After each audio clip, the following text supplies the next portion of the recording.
Sa digital age, ang mga relasyon ay madalas na hinusgahan, hindi sa pamamagitan ng mga salita, ngunit sa pamamagitan ng kung ano ang nawawala online.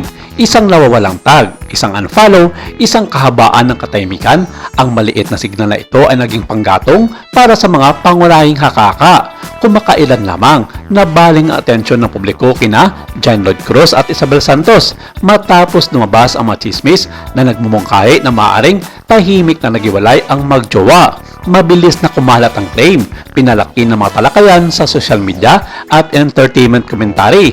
Sa kabila ng kawalan ng anumang mga opisyal na kumpirmasyon, ang mga alingaw ba ay batay sa katotohanan o ang mga ito ay isa pang halimbawa ng pagpapalagay na lumalampas sa katotohanan? Sinusuri ng bidyong ito kung paano nagsimula ang akaka ng breakup, kung ano ang aktwal na nalalaman, at kung bakit nanatiling mahalaga ang pag-iingat kapag binibigyang kahulugan ang mga pribadong buhay sa pamamagitan ng pampublikong pag-uugali. I give up. Ito ang bungad ng girlfriend ni John Lloyd Cruz na si Isabel Reyes Santos sa kanyang Instagram na may background na dark orange. Karugtong ng post, "Birthday are just a day in a year you're forced to feel something. I've never had a good birthday for over 6 years and I don't know why I keep trying." May kasunod na post pa ang dalaga. Aniya, "Men don't protect you anymore."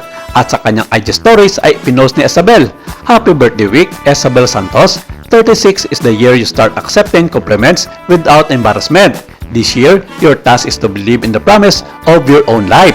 Say no to shit you hate. Remember what it feels like to roll around in your own dreams. Go to the limits of your longing. Leave the door open for people to walk through."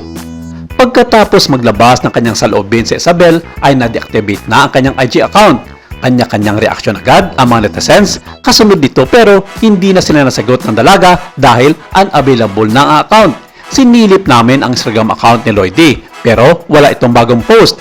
Ang huling post niya ay noon pang December 31, 2025 at hindi na rin pinafollow ni Isabel ang aktor. Pero ang nagpainit lalo sa isyong ito ay ang naging reaction mismo ni Elena Darna sa naturang issue.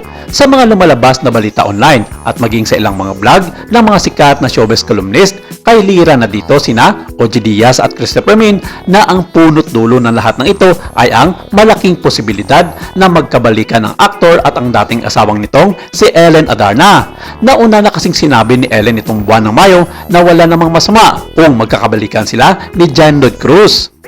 Hindi na ito inelaborate pa noon ni Ellen kung ano ang kanyang tinutukoy tungkol dito kung ang mga ito ba ay mga proyekto sa pelikula at endorsement o sa totoong buhay nila bilang dating mag-asawa. Pero ayon sa mga mapanuring mata ng mga netizens, walang ibang ibig sabihin dito ang aktres kundi ang magkabalikan sila ni John Lloyd Cruz alang-alang sa kanilang anak na si Elias.